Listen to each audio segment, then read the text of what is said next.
Olá, seres do submundo. Como estão hoje? Tem tido ótimos pesadelos? Então, gente, como eu sugeri, algumas pessoas mandaram perguntas para eu responder online, então, como prometido, eu vou responder online. A primeira pergunta foi: qual é a minha história predileta? Bom, essa pergunta é difícil de responder porque eu gosto de várias histórias, mas daqui do cast eu preciso dizer uma que eu tenho um carinho especial, que é a família Panqueca. Pra mim, a família Panqueca foi uma história que ela foi um ponto de virada de uma fase do cast até uma outra fase do cast. Eu gosto muito dela, ainda mais que ela foi escrita pro cast, ela é uma coisa original daqui, então definitivamente é uma das minhas histórias prediletas. Também há muitas outras, mas essa sim eu acho que representa um bom ponto de virada pro cast. Então é isso, né? Por enquanto, mandem mais perguntas, eu quero saber mais o que vocês têm curiosidade para saber, que eu prometo que no próximo cast eu respondo. Vamos para nossa história. Eu sou o Bruno Lima e esse é o Submundo Terror.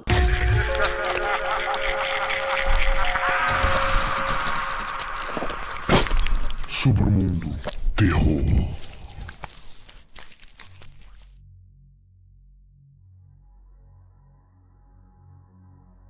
Há 4 dias atrás, eu fui internado no hospital da minha cidade com problemas cardíacos. Minha pressão estava alta. Minha cabeça parecia que ia explodir. Meu peito pegava fogo e cada batida do meu coração era como se alguém cravasse uma tora de madeira em mim. Tive que passar aquela noite em observação. No outro dia, me deram alta. Claro, caso contrário, eu talvez não estivesse relatando minhas memórias aqui. Acontece que o que quero dizer é muito perturbador. Algo que mexeu muito comigo e que ninguém para quem contei acreditou. Talvez você acredite, talvez não, mas sei que o que vi foi verdade e sei que pode acontecer com qualquer um, assim como vai acontecer comigo um dia. Eu ou minha família não temos plano de saúde. Por isso, mesmo sempre que precisamos de um atendimento médico, usamos o cartão do SUS. O quarto do hospital da minha cidade é uma verdadeira desgraça. As paredes são sujas, manchadas, sabe-se lá com o quê? Teias de aranha pendendo no canto do teto, e quando há um ventilador de teto, ele faz mais barulho do que ventila. Por outro lado, o chão com aqueles ladrilhos vermelhos que doem a vista sempre exala um cheiro forte de detergente, como se aquilo bastasse para eliminar os vírus. As macas são bem antigas, com grades cinzas, colchonetes de couro cheios de remendo e lençóis que 500 mil de pessoas já utilizaram. Na ala onde eu fiquei, como sempre, eu tinha que dividir o quarto com pelo menos mais 4 enfermos. Quando as famílias vão visitar aquilo, vira fila de banco no dia de saque da aposentadoria. Ninguém se ouve, e só o que sente é o cheiro de perfume barato misturado no ar com suor e cigarro. Naquele dia, só havia eu, minha mãe e uma menina do lado. Ela estava grávida, mas não estava ali para ter o bebê, pelo que me disseram. Ela havia sofrido uma queda enquanto descia da moto e o barrigão havia batido no solo. Quando eu fui levado para o quarto, ela já estava lá. Havia uma senhora sentada aos pés da maca dela que chorava muito e um homem ao lado dela que não lhe tirava os olhos. A menina dormia. Estou dizendo menina porque é o que literalmente ela era. Depois que a senhora que acompanhara nos falou que era a mãe dela, e de dizer o que aconteceu, nos falou que ela tinha somente 15 anos, e seu nome era Larissa. A senhora contou que a menina não acordara mais desde a queda, e que os médicos haviam feito uma cirurgia para retirar a criança que havia falecido. Nesse ponto, a senhora chorou muito. Minha mãe a confortou até que ela se recompôs e disse que não sabiam se ela acordaria logo ou se sobreviveria. Ela havia perdido muito sangue com a morte da criança. A senhora disse que ela chegou ao hospital com muito sangue escorrendo.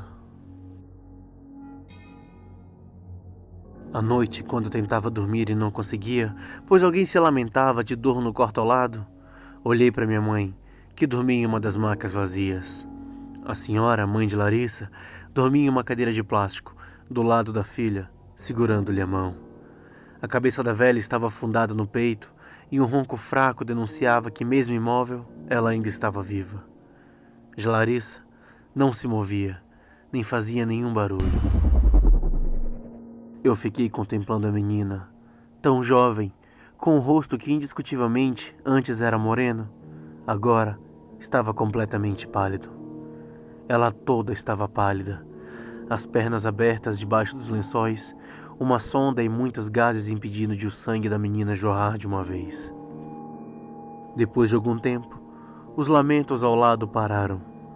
Tudo estaria completamente no escuro, se não fosse pela luz da lua que entrava pela janela, criando um desenho retangular no chão, que eu acompanhei durante algum tempo a trajetória naqueles ladrilhos.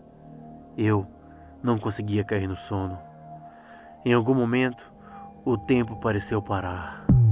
A luz da lua não mais se moveu no chão, e o vento frio ficou abafado como se houvesse me prendido em uma sala sem ar. Era ótimo. Eu estava prestes a ter outro ataque. Não era isso. Uma luz vinha pelo corredor, ficando cada vez mais forte. Não era uma luz como um farol de carro, intensa, forte, mas sim uma luz amigável, calma, tremulante, como a de uma vela, só que essa vela emitia uma luz azul. A luz vinha chegando mais perto, quando parou na porta do meu quarto. Aquilo foi a imagem mais perturbadora que eu já vi ou veri na minha vida. Uma figura claramente humana, usando uma capa preta que lhe cobria inteiramente, com um rosto de caveira, com buracos negros em lugares de olhos e dentes à mostra. Pela capa, era possível ver uma vez ou outra o rosto de alguém, como uma pessoa atrás de um tecido estendido no varal. Só que as pessoas que eu via ali estavam desesperadas, gritavam, embora eu não as conseguisse ouvir. A imagem que eu aqui vou nomear de morte já chegou na porta olhando diretamente para mim. Parecia que sabia que eu havia notado sua presença. Ela ficou parada, ali na porta me encarando. Havia momentos que eu sentia ela ao meu lado ou sobre mim, mesmo sabendo que ela estava na porta. Tudo estava uma escuridão total.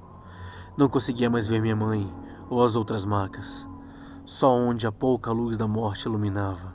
A porta, os ladrilhos a seus pés. Não haviam pés. A morte nem ao menos tocava o chão. Minha cabeça doía muito enquanto ela olhava para mim, mas eu senti um alívio muito grande quando, com um movimento rápido, ela decidiu olhar para o local onde Larissa estava. A morte flutuou calmamente, como se não quisesse apagar a chama tremulante que vinha dela própria, até que parou ao lado de Larissa.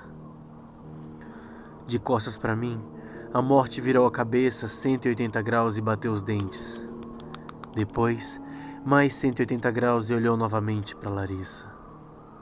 A capa da criatura foi erguida alguns centímetros do chão, e uma criança saiu de lá de baixo. Um bebê, ainda um feto, flutuou e pousou sobre o seio de Larissa. O feto emitia a mesma luz azulada da morte. Foi quando vi Larissa, em uma forma azulada, uma luz tremulante, um espírito, como muitos dizem, uma alma, levantando-se, deixando o próprio corpo. A morte batia forte o maxilar, e Larissa estava junto do filho. Depois, abraçando-se com o feto, a menina entrou debaixo da capa da morte, não antes sem sorrir para mim.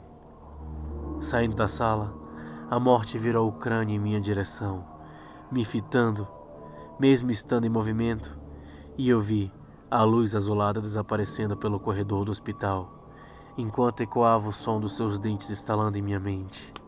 Quando ela foi embora, eu só tive certeza de uma coisa, que a próxima vez que eu encontrasse, provavelmente seria a última vez. Gostaram da história, seres do submundo? Lembre-se de sempre se inscrever nas redes sociais. Gente, quem tá ouvindo agora e não se inscreveu nas redes sociais ainda, entra lá no Instagram, vai seguir @submundo. Lá eu sempre posto as atualizações do cast, sempre faço oportunidades para as pessoas participarem comigo do cast. Então, se você não segue ainda, vai lá e segue agora, rapidinho. Se você também não segue o nosso canal no YouTube, então vai lá, segue também, não custa nada, só ajuda o canal a crescer. Lembrando que se você quiser ser um dos patrões também, é só entrar no PicPay ou no Patreon. Lá você tem vários modos de ajudar o cast a crescer. Muito obrigado por tudo. Boa noite e bons pesadelos.